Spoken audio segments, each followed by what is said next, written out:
Bonjour à tous. Aujourd'hui, nous allons parler du plus que parfait. Comment utiliser le plus que parfait pour former nos phrases? Le plus que parfait indique un fait passé qui est antérieur à un autre fait, passé lui aussi, quel que soit le délai écoulé entre les deux faits.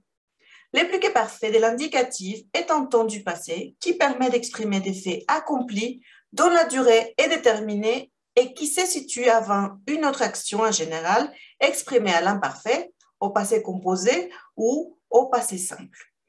Pour bien pouvoir former le plus que parfait de l'indicatif, il faut savoir conjuguer les auxiliaires avoir et être à l'imparfait de l'indicatif et savoir former les participes passés de chaque verbe.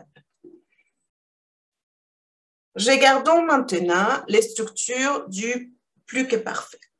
Nous devons utiliser un sujet plus l'auxiliaire à l'imparfait, dans ces cas l'auxiliaire avoir, plus les participes passés de chaque verbe. L'auxiliaire avoir à l'imparfait, ça donne j'avais, tu avais, il, elle avait, nous savions, vous saviez, ils, elles avaient. Plus les participes passés de chaque verbe, nous savons que les possibles terminaisons des participes passés des verbes, c'est le « accent aigu, la terminaison « u », « is », « i », « ert » ou « t ». N'oubliez pas que certains verbes utilisent l'auxiliaire être pour former le passé, soit le passé composé, soit le plus que parfait. Quels sont ces verbes? Les verbes naître et mourir, aller venir, entrer sortir, monter descendre, arriver partir, rester, retourner, tomber et passer. Plus les verbes réfléchis, qui utilisent aussi l'auxiliaire être pour former leur passé. Donc, si nous conjuguons l'auxiliaire être à l'imparfait, ça donne j'étais, tu étais, il, elle était, nous étions, vous étiez, ils, elles étaient, plus les participes passés, ce sont les mêmes terminaisons, mais n'oubliez pas de faire l'accord. Accordez les participes passés selon le sujet de la phrase. Vous devez ajouter la terminaison féminine ou pluriel. Voyons quelques exemples. Quand je suis né, mon frère était déjà né. L'action « quand je suis né », c'est une action passée. Elle est formée au passé composé. Mon frère était déjà né, c'est-à-dire que le frère est né avant moi.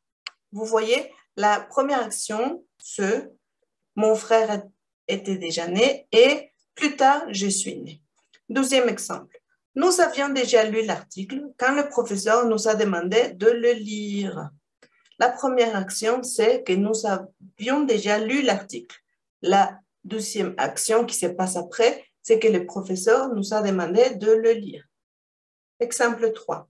Elle n'a pas accepté ton invitation au restaurant parce qu'elle avait déjà mangé. La première action qui se passe, nous devons la conjuguer au plus que parfait. Elle avait déjà mangé avant que tu l'invites à aller au restaurant. Voilà, j'espère que l'explication était claire. Si tu veux, je peux traduire les phrases pour une meilleure compréhension.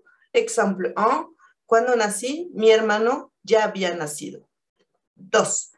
Nosotros ya habíamos leído el artículo cuando el profesor nos pidió leerlo. 3. No aceptó tu invitación al restaurante porque ella ya había comido. Voilà, je te laisse quelques exercices pour que tu puisses pratiquer la conjugaison, la formation des phrases au plus que parfait. Bonne chance, à la prochaine.